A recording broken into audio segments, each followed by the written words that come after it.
Bonjour à toutes et à tous. Alors l'Union européenne, on pense tout de suite aux grandes institutions, aux lois compliquées, n'est-ce pas?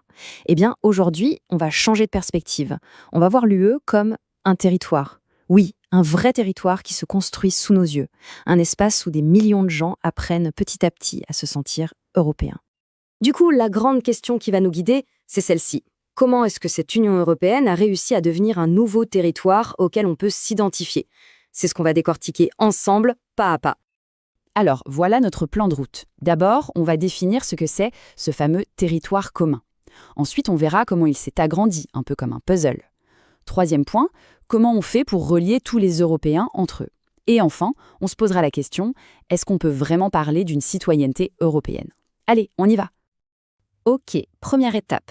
Pour bien comprendre comment on peut se sentir appartenir à l'Europe, il faut commencer par les bases. C'est quoi au juste ce territoire commun européen? Alors, l'Union européenne, c'est une association de plusieurs pays, d'accord?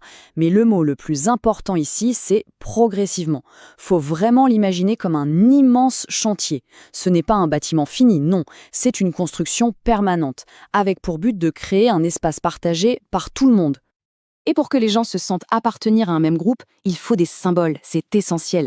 L'UE fonctionne un peu comme un pays sur ce point. Elle a son drapeau, vous le connaissez, avec les 12 étoiles dorées, elle a son hymne, le fameux Ode à la joie, elle a une devise, unie dans la diversité, qui résume parfaitement le projet, et il y a même une journée de fête le 9 mai. Bref, tout ça c'est fait pour créer un sentiment d'identité partagée. Bon, les symboles, c'est bien, mais ça ne suffit pas. Pour se sentir membre d'une communauté, il faut aussi du concret. C'est là qu'intervient ce qu'on appelle la politique régionale. En gros, ce sont des aides financières de l'UE pour aider les régions les moins riches à rattraper leur retard. L'objectif, c'est simple, créer de la solidarité, faire en sorte que personne ne soit laissé sur le bord de la route. Maintenant qu'on a posé les bases, voyons un peu comment ce territoire a grandi. Comment la carte de l'Europe a changé. Parce que l'Union européenne, elle ne s'est pas faite en un claquement de doigts. C'est vraiment l'histoire d'une construction, pas à pas. Au tout début, en 1957, il n'était que 6. Puis, dans les années 80, des pays du Sud rejoignent l'aventure. Et là, attention, 2004, c'est le Big Bang. 10 nouveaux pays qui rentrent d'un coup. C'est le plus grand élargissement de l'histoire.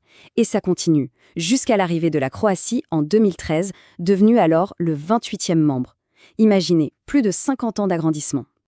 Et cette phrase du président de l'UE de l'époque, Herman Van Rompuy, elle est très parlante. Il dit « Vous êtes chaleureusement bienvenus dans la famille européenne ». Le mot « famille », ce n'est pas anodin. Ça montre bien qu'on ne parle pas seulement de politique ou d'économie. On parle de créer des liens, d'accueillir de nouveaux membres dans un projet commun. Mais au fait, pourquoi vouloir rejoindre cette famille? Eh bien souvent, les raisons sont très, très concrètes. Prenons l'exemple des Croates. Pour eux, rejoindre l'UE, c'était l'espoir d'une vie meilleure, tout simplement. La promesse de trouver plus facilement du travail, d'avoir de meilleures aides sociales. Ok, on a un grand territoire qui s'est agrandi. C'est bien, mais pour qu'il fonctionne, il faut des connexions qui relient tout.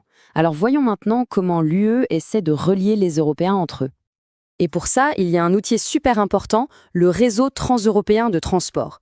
Le nom est un peu compliqué, mais l'idée est simple. L'UE finance de grands chantiers, des autoroutes, des lignes de train, pour que ça circule mieux entre les pays membres. Le but, c'est de gommer les frontières et de faciliter les déplacements. Revenons à la Croatie, c'est très concret. Pour l'aider à s'intégrer, l'UE a mis sur la table plus de 168 millions d'euros juste pour moderniser son réseau de trains. C'est énorme. Et ce n'est pas pour rien. En améliorant ces connexions, on rend toute la circulation plus fluide sur le continent. Et la conséquence la plus spectaculaire de tout ça, c'est l'espace Schengen. Avant, il y avait des contrôles de police à chaque frontière, des files d'attente. Aujourd'hui, grâce à Schengen, on peut traverser la plupart des frontières européennes sans même s'en rendre compte. C'est devenu aussi simple que de changer de région en France. C'est ça, l'Europe du quotidien.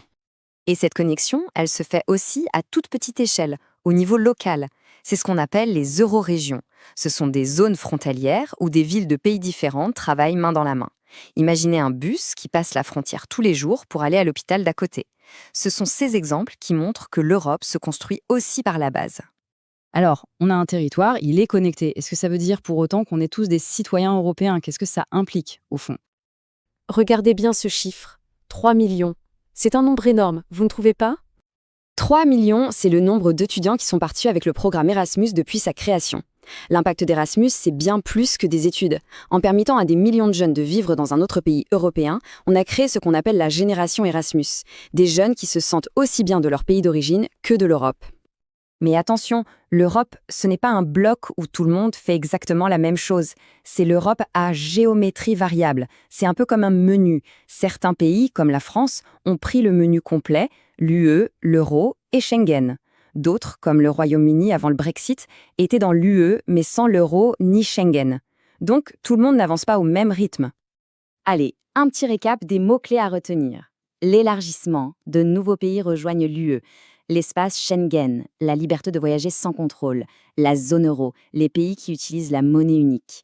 Et la politique régionale, la solidarité pour réduire les inégalités. Ce sont un peu les 4 piliers de ce territoire européen.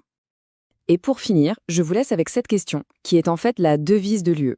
Unis dans la diversité, c'est la grande question, le défi permanent de l'Europe. Comment être unis tout en restant si différents? La question reste ouverte, et c'est ça qui rend le projet européen à la fois si compliqué et si passionnant. Et voilà, c'est tout pour aujourd'hui. Si cette explication vous a aidé à y voir plus clair, n'hésitez pas à laisser un petit pouce bleu, ça fait toujours plaisir. Et surtout, abonnez-vous pour ne pas rater les prochaines vidéos.